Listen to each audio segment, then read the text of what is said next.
चर्चा की शुरुआत करती हूँ सौरभ जी आप ही के साथ, क्योंकि आज प्रधानमंत्री नरेंद्र मोदी की तरफ से रैली में कांग्रेस की हार की सेंचुरी का जिक्र किया गया। क्या आपको लगता है कि एक तरीके का ये साइकोलॉजिकल नैरेटिव बिल्डिंग या जनता के दिमाग में, क्योंकि अब बहुत ज्यादा दिन नहीं है, 3 दिन बचे हैं सिर्फ वोटिंग को, उससे पहले ये कहना कांग्रेस के पूरे ट्रैक रिकॉर्ड को बीते जिंदा करती है और राहुल गांधी की लीडरशिप में कांग्रेस के परफॉर्मेंस को जिंदा करती है?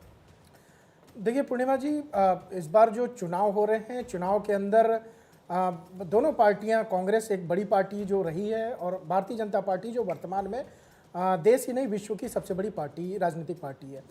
अब जब वो चुनाव प्रचार कर रहे हैं तो निश्चित तौर पर ऐसी बातों को रख रहे हैं जिसमें मुझे लगता है कि जो आपने कहा सेंचुरी वाली बात, देखिए तथ्यों के आधार पर वो देखा जाए तो प्रामाणिक तौर पर वो बात तो सही है बिल्कुल। और क्यों ना फिर अगर ऐसे तथ्य हैं जिसमें लगातार जो कांग्रेस के सबसे बड़े नेता राहुल गांधी जी हैं, उनके नेतृत्व में लगातार 99 चुनाव अगर पार्टी हारती है और आज भी वो उन्हीं के नेतृत्व में उसके बावजूद लड़ रहे हैं, तो सवाल तो उनसे पूछना पड़ेगा। अब कांग्रेस के लोग नहीं पूछ सकते, विपक्ष के लोगों में हिम्मत नहीं पूछने की, तो भारतीय जनता पार्टी के लोग और प्रधानमंत्री नरेंद्र मोदी, चूंकि वो स्टार प्रचारक हैं, वो लोकप्रिय प्रचारक हैं, तो जनता के बीच में ऐसे सवालों को तो खड़ा करेंगे कि आप जो है, आपके बीच में जो नेता आ रहे हैं कांग्रेस के, उनका नेतृत्व बिल्कुल कमजोर हो चुका है, वो लगातार 99 चुनाव हार चुके हैं। और दूसरी तरफ अगर आप भारतीय जनता पार्टी को देखेंगे तो उनके साथ ऐतिहासिक जो उनकी विजय रही है लगातार लोकसभा चुनाव के बाद, चाहे वो हरियाणा का चुनाव हो, महाराष्ट्र का चुनाव हो, दिल्ली का चुनाव हो, पिछले अभी कुछ दिन पहले बिहार का चुनाव संपन्न हुआ, उसमें इतनी प्रचंड जीत के साथ लगातार नरेंद्र मोदी जी के नेतृत्व में विकास पुरुष जिस प्रकार से नरेंद्र मोदी दिखाई दे रहे हैं, जनता के प्रति विकास और विश्वास की प्रामाणिक गारंटी के रूप में काम कर रहे हैं, तो मुझे लगता है निश्चित तौर पर ये जो प्रचार और प्रसार की कला है, ये प्रधानमंत्री नरेंद्र मोदी जी की जो मेहनत है, उनका जो परिश्रम है, यही परिश्रम का परिणाम उनको जीत के रूप में मिलता है और लगातार पहले मिलता चला आया है। तो कहीं ना कहीं जो राहुल गांधी जी हैं, उनके नेतृत्व में आज कांग्रेस साफ हो चुकी है। जो कभी मुल्क की पार्टी हुआ करती थी, आज वो मोहल्ले की पार्टी बन चुकी है। बावजूद उसके जो है उनके अंदर के लोग सवाल नहीं उठाते। उनके एक नेता मल्लिकार्जुन खड़गे जी, आज प्रचार प्रसार में उन्होंने पता नहीं क्या उत्तर भारतीयों के लिए कुछ अनाप शनाप बोला, गुजरातियों के लिए अनाप शनाप बोला दक्षिण भारत में। तो देखिए कांग्रेस का जो प्रचार प्रसार है ना, वो पूर्ण रूप से दिखाई देता है कि नकारात्मक विचारों के साथ भारत की एकता और अखंडता को तोड़ने वाला बयान होता है, भारत के लोगों को उनके सनातन धर्म के ऊपर आक्रमण करने वाला बयान होता है। वही प्रधानमंत्री नरेंद्र मोदी जी की रैलियां हो, गृह मंत्री अमित शाह जी की रैलियां हो, उसमें वो लगातार जो आसाम के लिए काम किया गया है, जो केंद्र के माध्यम से बंगाल के अंदर काम किया गया है, जो लगातार केरला के अंदर, चाहे वो आपका तमिलनाडु के अंदर केंद्र सरकार के माध्यम से काम किया गया हो, उसकी उपलब्धियों को लगातार वो बताने का प्रयास करते हैं। और कहीं ना कहीं मुझे लगता है कि जनता का जो विश्वास है वो प्रधानमंत्री नरेंद्र मोदी जी की रैलियों में या अमित शाह जी की रैलियों में, गृह मंत्री जी की रैलियों में स्पष्ट तौर पर दिखाई देता है। और ये मुझे लगता है कि जिस प्रकार से रैलियों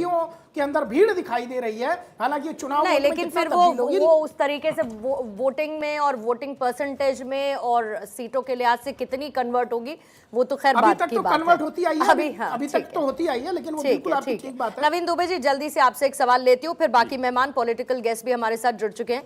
नवीन दुबे जी, अभी आप चाय की चुस्कियां ले रहे थे और संभवतः इस चाय में आसाम की चाय की पत्तियों की महक हो और वहां पर बीजेपी उस महक से खुशनुमा महसूस कर रही है अभी, लेकिन बार बार सवाल ये उठता है कि what is wrong with the Congress, मतलब ऐसा क्या है। हालांकि अभी चुनाव नहीं हुए, वोटिंग नहीं हुई, नतीजे नहीं आए, वो हम छोड़ देते हैं, लेकिन फिर ट्रैक रिकॉर्ड और बाकी के चुनावों को खंगाला जाता है, फिर ये कहा जाता है कि बार बार स्ट्रैटेजी आखिर क्यों फेल हो रही है। क्या आपको लगता है कि अभी तक विपक्ष, कांग्रेस जिस स्ट्रैटेजी पर चल रही है वो असम में चाय की महक उनके घर तक भी पहुंच जाएगी, या कहीं कुछ बदलाव करने की जरूरत है ताकि उन्हें फायदा मिल सके? नहीं पूर्णिमा जी, देखिए ऐसा होता है, हम लोग जब विश्लेषण करते हैं तो हमें अपना आंख नाक कान गला बड़ा खुला रखना पड़ता है, पक्ष के फेवर में हो या विपक्ष के फेवर में हो। सबसे बड़ी चीज अभी जो बातें हो रही हैं कि साहब कांग्रेस 99 चुनाव हारी, हम कह रहे हैं 199 चुनाव हारी। फिलहाल 2024 के लोकसभा चुनाव में कांग्रेस का स्ट्राइक रेट कितना शानदार था, 47 से 99 पर वो पहुंचे। दूसरी चीज, भारतीय जनता पार्टी जो मोदी जी के चेहरे पर चुनाव लड़ती है, मोदी जी बहुत लोकप्रिय प्रधानमंत्री हैं जैसा कि लोग कहते हैं, बावजूद इसके 303 के साथ आप 240 पे आके सिमट जाते हैं। उत्तर प्रदेश जैसा हिंदी भाषी बड़ा राज्य, जहां आप 75 सीट एक बार चुनाव में जीते थे, वहां जाने क्या हो जाता है, आपका जादू नहीं चल पाता और वहां मात्र 33 पर आप सिमट जाते हैं। और कांग्रेस जो शून्य पर हुआ करती थी 2022 में विधानसभा में, वो 6 सीटें लेके आगे आ जाती है। तो ये परिस्थितियां बता रही हैं कि हम लोग कोई भी एनालिसिस करते रहें या कोई भी नैरेटिव सेट करते रहें, ये नैरेटिव चलने वाले नहीं है। जनता अपनी कसौटी पर नेताओं को कसती है और उसके बाद वो वोट करती है। असम के अंदर आप एक चीज देखिएगा कि असम में जिस तरीके के मुद्दे हैं, और हिमंता बिस्वा शर्मा जो मुख्यमंत्री रहे, हिंदू और मुसलमान के अलावा उनकी पूरी स्ट्रेटेजी में कहीं कुछ दिखाई दे रहा हो तो बता दीजिए, मुझे तो नहीं लगा। कहीं कोई आप इंडस्ट्रियल डेवलपमेंट की बात करते हुए कभी दिखे हो हिमंता बिस्वा शर्मा तो बता दीजिए, नहीं दिखाई दिए। तो आप बता दीजिए इंडस्ट्रियल मैं डेवलपमेंट बता नहीं हुआ मैं बता रहा हूँ, मैं बंगाल पे आ रहा हूँ। देखिए ऐसा नहीं, असम पे ही रहते हैं। नहीं, असम में बताइए, असम में किसी तरीके का इंडस्ट्रियल डेवलपमेंट नहीं हुआ। मैं कौन सा हुआ बता दीजिए। नहीं, आप अब आप गाय और भैंसे बांटते घूम रहे हो वहां पे। आप कह रहे हैं कि कोई भी इंडस्ट्रियल डेवलपमेंट नहीं ला पाया, उसकी कोई बात ही नहीं कर रहे। इसीलिए मैं आपसे पूछ रही हूँ कि आपके हिसाब से नहीं हुआ है ना कोई भी? बिल्कुल इंडस्ट्रियल डेवलपमेंट नहीं किया वहां पे, बिल्कुल नहीं। और मैं आपको बता दूं, चाहे आप डिगबोई चले जाइए, दुलियाजान चले जाइए, शिवसागर चले जाइए, आसाम के अंदर। मैं आसाम में रहा हूं, मुझे मालूम है। मैं तिनसुकिया जैसे शहर में रह के आया हूं, मुझे मालूम है। वहां जितने भी पेट्रोलियम के आपके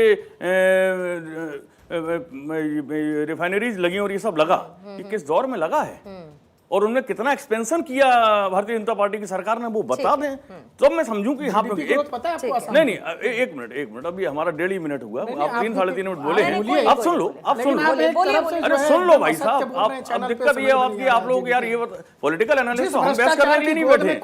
आई am not here to debate with you यार, हमारा अपना एनालिसिस देना मेरा काम है। सही बात को रखिए ना, आप कह रहे हैं हम सच बोलने के लिए बैठे हैं, हम अपने एनालिसिस रख रहे हैं। आज जीडीपी ग्रोथ देखिए आसाम की कितनी ज्यादा है। कागजों पे ग्रोथ क्या हो रही है? भारत के अंदर पर कैपिटा इनकम कितनी है? कितने आदमी जो लोअर मिडिल क्लास में थे वो आज गरीबी रेखा में आ गए। 82 करोड़ को आप राशन बांट रहे हो, तालियां बजा रहे हो यार। क्या मजाक चल रहा है देश के साथ भाई?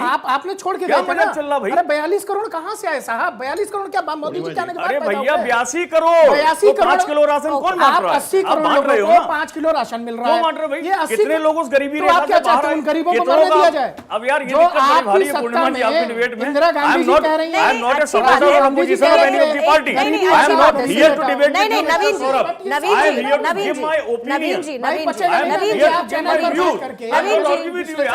जी, there is nothing personal. Naveen ji, there is nothing personal, लेकिन क्रिटिकल थिंकिंग अच्छी होती है। कई बार हो सकता है कि आपके कुछ बोलने से उनको क्रिटिकल थिंकिंग मिले और उनके कुछ बोलने से आपको क्रिटिकल थिंकिंग मिले। इट्स अ डेमोक्रेसी ना, तो हम तो बात ही कर रहे हैं, तो उसमें कोई पर्सनल ऐसा कोई आपके ऊपर वो नहीं कर रहा है। नहीं, बहुत अच्छी बात है, बहुत अच्छी बात है, आप एनालिसिस करिए, लेकिन उस एनालिसिस में साथ ही साथ अगर कुछ खराब चीजें हैं आप उनको शामिल कर रहे हैं, तो कुछ अच्छी चीजें हैं उनको भी शामिल कर लीजिए। ठीक है, ओके।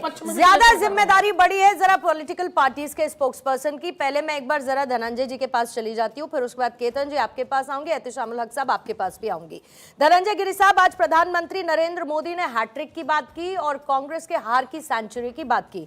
अब मुझे ये बताइए कि ग्राउंड पर ऐसा क्या संकेत, 3 दिन बाद वोटिंग होनी है, ऐसा क्या आपको ग्राउंड पर संकेत मिल रहा है या सिर्फ बात कहने की है कि आप लोग हैट्रिक को लेकर इतने आश्वस्त नजर आ रहे हैं कि आप लोग वो हैट्रिक लगाने वाले हैं और राहुल गांधी की लीडरशिप में सेंचुरी मारेगी कांग्रेस? पूर्णिमा जी, सबसे पहले तो आज भारतीय जनता पार्टी का स्थापना दिवस है जी। इसकी मैं आपको और देश की महती जनता को, जिन्होंने भाजपा को और भाजपा के नेतृत्व को आशीर्वाद दिया, उनके चरणों में सर झुकाकर प्रणाम करता हूं।